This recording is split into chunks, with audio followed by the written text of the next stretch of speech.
Yo, what is going on, my YouTube people? 29 United back here with another video, and in today's video we're going to be taking a look at the best wonder kids or the best youngsters from every country at the FIFA World Cup. Before this video starts, if you guys are new to the channel, please make sure to hit that subscribe button, smash that like button. I'm very close to 3,000 subscribers. If you guys are not following me on any socials, my Discord, Instagram, TikTok, and Twitter will all be down in the description, so click on those stuff, follow them, and I'll see you guys there as well. All right, nothing else to say. Let's start. For Group A, we've got Qatar, Ecuador, Senegal, and the Netherlands. And for a lot of these teams, there are some players that I had to do some research for. Qatar was definitely one of them. I don't really watch the Qatari national team, to be honest. The only times I've watched them play was when they played against Iran. For Qatar, there is one player that I've heard of that is actually quite decent. He is 23 years old at the time of this recording, I believe. His name is Homam Ahmed.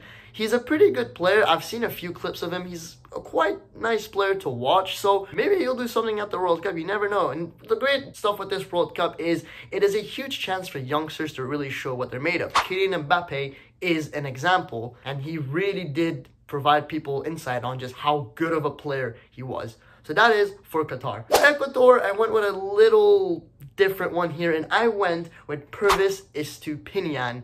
And I know he's not necessarily a youngster. He's 24 years old. I still consider that as a young player. But it's his first World Cup, and he's actually been pretty decent. He is a pretty cool player to watch. I've seen him play a little bit. He currently plays as a fullback for Brighton, I believe. And he is, just a player to watch. And like I said, I know he's 24, but I would just say he's edging it as a wonder kid. So we'll see how it goes for the Ecuadorian. So for the next national team here in Group A is going to be Senegal, and I'm actually going to go ahead and say Ismail Jacobs. Now, he is actually natively from Germany. He's born in Germany, but he actually represents Senegal now. He's played against Iran in a friendly a few weeks ago, and I've seen him play. He's really solid.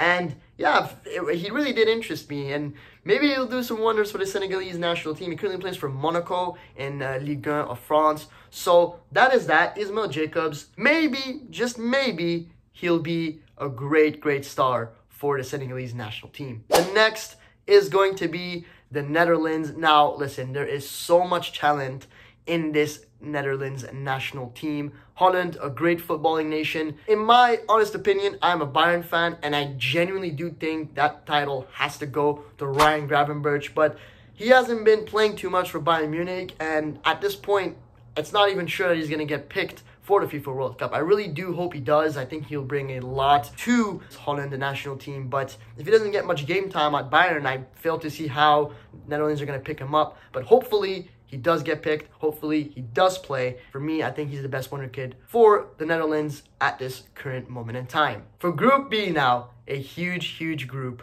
We got England, which is the favorites of the group. And listen, just like the Netherlands, England have, huge talent. There's a lot of players to choose from. There's Bellingham, Phil Foden, which for me, I think he's already established as a star player, so I wouldn't really include him there. There's Calvin Phillips, who's missing the World Cup, but still a shout. But I would still go ahead and put Jude Bellingham. Missed out on a Copa trophy a few days ago to Gavi from Barcelona, and I think this is going to be a huge World Cup for him. He's definitely going to get selected, and he's doing wonders for Borussia Dortmund, both in the Champions League and in the Bundesliga. So I personally think Jude Bellingham is going to be a star to watch, not just for Group B, but in the entire tournament as well, if England does well. For Iran, there is Alaya Said-Manesh. He's currently injured, very doubtful to make it to the World Cup. I personally think he will not make it to the World Cup, but we've got other players like Amir Hossein-Zadeh, those players that are pretty obscure. No one really knows them unless you're Iranian or you follow their clubs. But Alaya Said-Manesh for Hull City, I know he's injured, but I think he's the best thing that has happened to Iran in terms of wonder kids in the past couple of years, for sure. The next team we have in Group B is the United States of America, and to be honest, some people would just put the entire squad and say that's the best talents they have, but no, it's a very youthful squad, and all their positions pretty much can be considered, apart from some, as wonder kids. Personally, I would go with Giovanni Reyna, and I have yet to see him really shine in the Bundesliga. I mean, granted, he's been injured a lot of times and he hasn't been given enough time, but I still think that in a few years he's going to be a fantastic player. He's had moments of brilliance. However, like I said, he's very young, still has so much time to adapt, And for that reason, I think he'll do good for the United States of America. And the last team in Group B, Wales. It's going to be a pretty boring one. Neco Williams, who was playing for Liverpool now, left the club, but I still think this guy is a great player to watch. Hasn't been given his time at Liverpool. I think he left a little too soon, but nevertheless, he is a player that a lot of people will be keeping their eyes on for Group B. Group C now, we've got Argentina, Saudi Arabia, Mexico, and Poland. For Argentina, again, a very youthful team. Obviously, Julian Alvarez signed for City, hasn't really been given that much time, you know, obviously, when you've got someone like Erling Haaland. But still, I think he has his moment to shine for Argentina, and hopefully he does well in this World Cup. The next team, Saudi Arabia, and I will go with Firas Al Buraikan. Please, if I said his name wrong, let me know down in the comment section. And he's a pretty decent player, and with this Saudi team, you really never know. Some players are really experienced and are really good. I'm thinking of players like Al Dosari. I think he's a pretty good player. I think he will be a player to watch in that group. And if Saudi Arabia does manage to pull upsets, he might be one of the reasons as to why. Moving on, Poland, I will say Sebastian Szymański, who currently plays for Dynamo Moscow. A lot of people will say Nikola Zalewski, so I've seen so many people say him. That's why I'm not including him, because, you know, I wanted to be a little different. So Szymański, a player that I think is on loan from Feyenoord, if I'm not mistaken, plays in the Russian league. I've seen him play a little bit. He's very talented. He's 23 years old. So for Mexico, we have Diego Lainez, who plays in Portugal for Braga, I believe. I think he's on loan from Real Betis. He plays for the national team. And we all know him from that famous clip against the US. That I've seen from his time, and I love this. That's an unequal.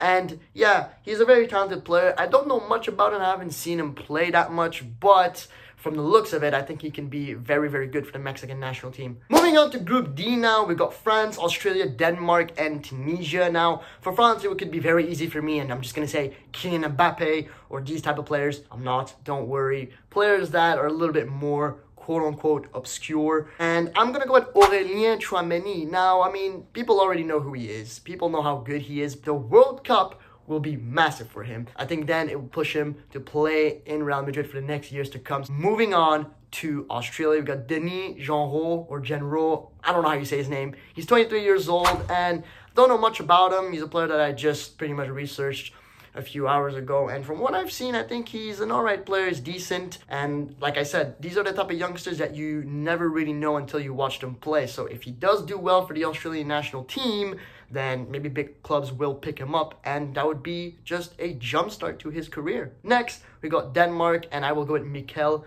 Damsgaard. He's also known as the guy who scored an absolute banger in the Euros. And yeah, he's a player that I am surprised is not playing with a bigger club than he is currently playing with. I think if he has a good World Cup, that chance will eventually come for him. And that's that for the Danish national team. Next, we have got the Tunisian national team. And then we've got a little wild card here in Yann Valery.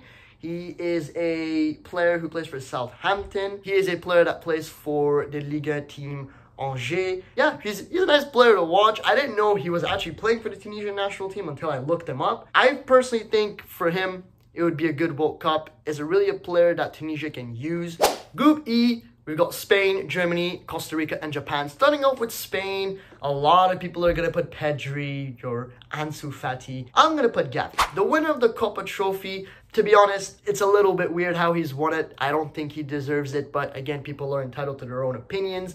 But I think Gavi, it's his chance to show that he's on level with Pedri. You know, Pedri, people already established him as a star. Some had established Ansu Fati already as a star. And now for Gavi as well, this could be a huge chance for him to show just how good of a player he is. Is that Copa Trophy justified? We're just going to have to wait and see. For Germany, oh man, again, a lot of players to watch that are young. We got Nico Schlotterbeck, Karim Adeyemi, Jamal Musiala, Florian Wirtz. The one I will go with, it just has to be Jamal Musiala. I think he's, for some, people would consider him as Germany's best player at the moment. He's a wonderful player. He's just a crazy player. He's been so good for Bayern Munich. I'm so glad to have him in our team. He actually scored just today as a time of recording against Hoffenheim. So, but for me, Germany, definitely Jamal Musiala. For Costa Rica, we've got an interesting player called Julian Bennett, I think that's how you say his name, plays for Sunderland. I've seen a few clips of him on YouTube, and he's a quick, rapid player. The last team in this group, Japan, the runner-ups of Group B in the Asian qualifiers.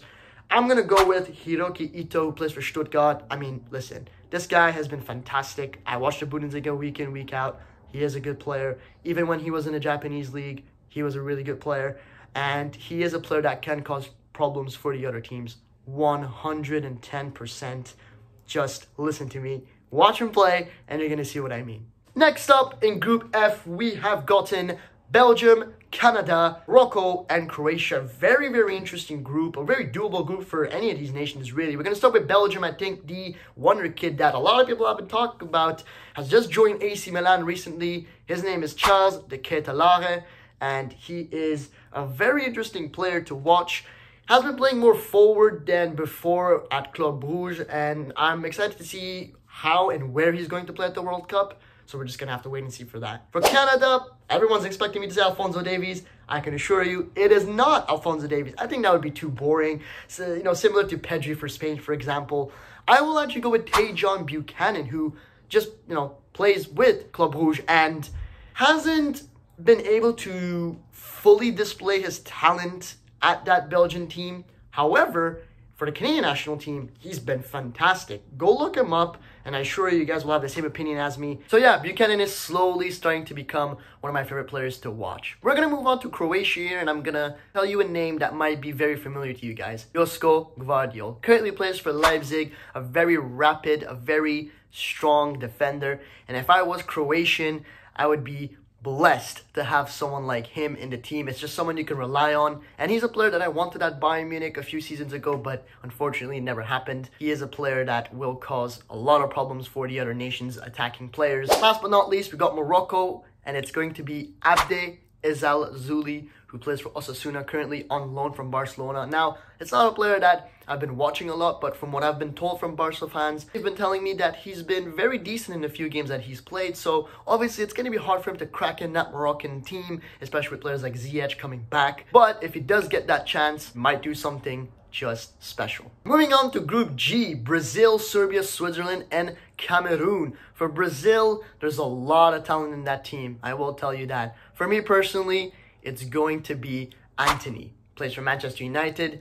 He's just been terrific ever since he's joined Man United. And I know Manchester United haven't been, necessarily in the best of shapes, just in the past few seasons. But Antony is just one of the few reasons as to why United fans can smile. He's just been terrific under Ten Hag. And he might just bring that brilliance onto a stacked Brazilian national team. For Serbia, I'm going to go with Dusan Vlahovic. I know it's boring, but you just can't ignore Vlahovic. Had a little slow start with Juventus, but granted, it's not necessarily his fault when you've got a Juventus team that is quite slow and just not doing that well. Your striker is most likely not going to do well as well. There's a lot of wells in that sentence. Next, we're going to go with Switzerland, and in my opinion, I'm going to go with a shout here with Noah Okafor. Might have heard of him. He has done very good for Salzburg. He has what it takes to crack in that Switzerland team. I was also thinking of maybe Ruben Vargas, but a lot of people I've seen put him instead of Okafor, so I will put Noah Okafor in. Last team in the group,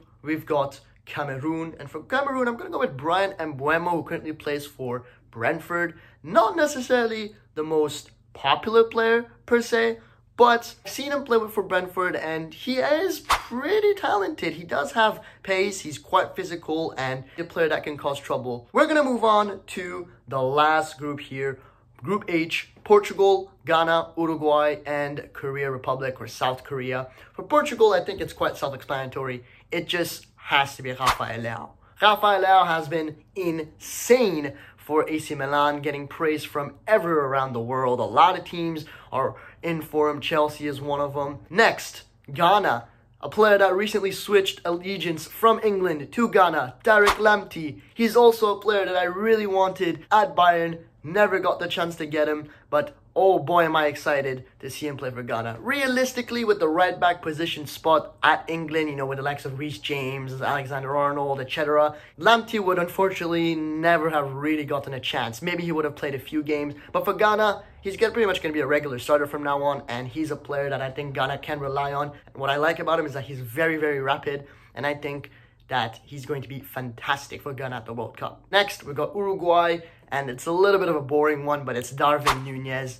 You can't not include Darwin Núñez. Granted, he's been very, very criticized for how he's been playing at Liverpool, although in the last few games, he's actually scored and been very, very good. Nevertheless, come on. Him and Suarez up top, I think they'll be very, very good, and cut some slack for Núñez. He's very, very hated. I think people have to calm down on the Núñez hate. He'll come good, just give him time. Next, we've got Korea, the last team of this video, and it's actually an ex-Bayern player here, and it is Jong Woo-young. He now plays for Freiburg, and he's a player that I really wanted for him to succeed at Bayern, and with players like Son, if they can combine up top, I think they will be very, very good. So yeah, that's pretty much it for the video. Like I said, if you guys are new to the channel, make sure to subscribe, join all my socials, all the links are down in the description down below, and tell me what you guys think about the young boys or wonder kids to watch for this tournament. Let me know down in the comment section or on Twitter, on Instagram, whatever it may be.